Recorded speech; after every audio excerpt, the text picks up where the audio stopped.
right? I'd have you do one screening to the U.S. Congress. What would you hope they would take away from this? I think more than anything, coming out of making the film and as it starts to go out to the world, I realized that we talked about this earlier, our relationship with the fear of nuclear weapons ebbs and flows with the geopolitical situation. Right. And it shouldn't, because the threat is constant. And very often when you look back at history, some of the closest moments to nuclear disaster have actually been in times of relative calm geopolitically. So even though the situation in Ukraine kind of puts it more in the forefront of people's minds, the truth is nuclear weapons are an extraordinarily dangerous thing to have lying around the house. And it is not something we should ever forget about, and it's not something we should take lightly. And one of the things that frightens me the most about, you talk about coming home from work with anxiety, but when I hear in the media reasonable people talking about tactical nuclear weapons, right, as if this distinction can be made, and can be made via first politicians and media sort of warming us up to the idea that perhaps there's a certain size of nuclear weapon that would be acceptable as opposed to the large ones. It's kind of like the word clean coal. Sorry. Yeah, it's very much clean coal, very tactical nukes. I don't think they exist. Well, and part of the fascination about Oppenheimer is, as you dig into his story, one of the things he did. You talk about things I had to leave out of the film that are in Kai's book and everything. One of the things that he did, he was not naive. He did not get crushed by the system out of naivety. He was incredibly sophisticated.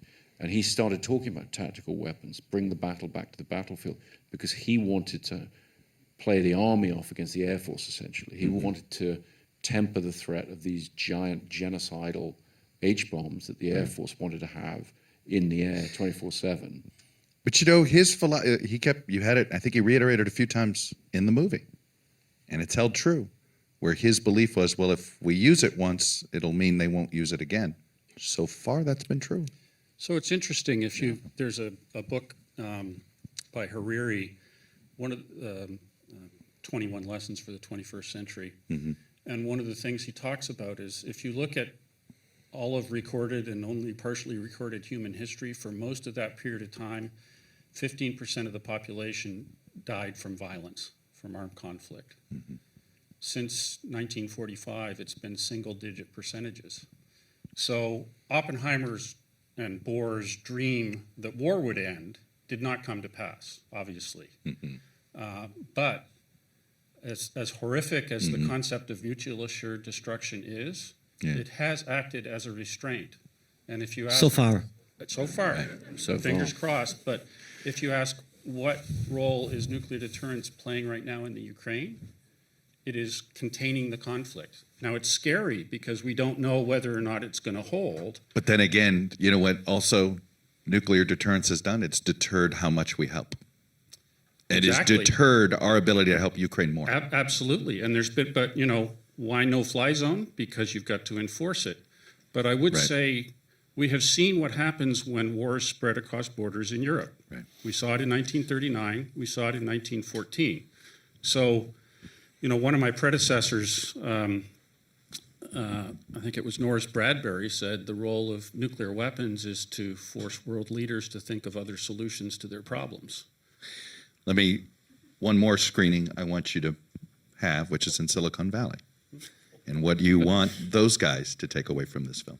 I think what I would want them to take away is the concept of accountability.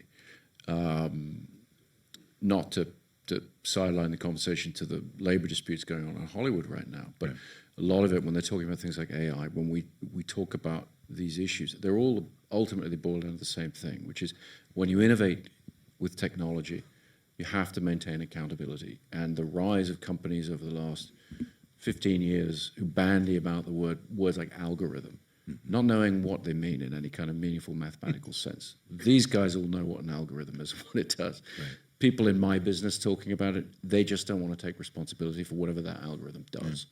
And applied to AI, that's a terrifying possibility, terrifying. Not least because as AI systems go into the defense infrastructure, ultimately they'll be in charge of nuclear weapons. And if we allow people to say that that's a separate entity from the person who's wielding, programming, putting that AI into use, then we're doomed. It has to be about accountability. We have to hold people accountable for what they do with the tools that they have. Speaking of this stuff, you didn't use any CGI. Did not use. Conscious That's a decision. much lighter question to answer. So it's a nice. Well, I say pivot. that, but no, you no, didn't because no, you know. I didn't. And I wonder, are you going to pledge to not use CGI going forward? You don't want to be involved in generative AI. I mean, are there certain things you won't do? No, not at all. Yeah. And I think that AI is already a very powerful tool in our business as far as visual effects go. The interesting thing, as you say, is computer graphics. To me, they're a touch anodyne. They're very versatile, but they tend to lack threat. Of course, now they're seeming threatening in other ways. But as far as your actual use of them, and as a filmmaker, you're trying to gauge, what colors are in your paint box, what techniques are you going to use, what's the feeling. And so in an earlier film, at the end of one of my films, there's a nuclear explosion in Dark Knight Rises. It's meant to feel like it's far away enough that it's not going to affect you and whatever. And so you're actually meant to have a sense of, okay, we got away with it at the end. We did that with CG. It was beautifully rendered. My team, incredibly well researched.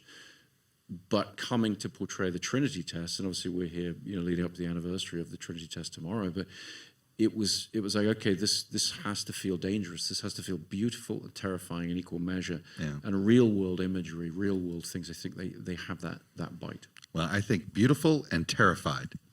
It's a pretty good. We should put it on a movie poster because it was beautiful and it was terrifying. Congratulations. Thank you. I think we mean that as a compliment. Thank you very much. And what a panel. Thank you, guys.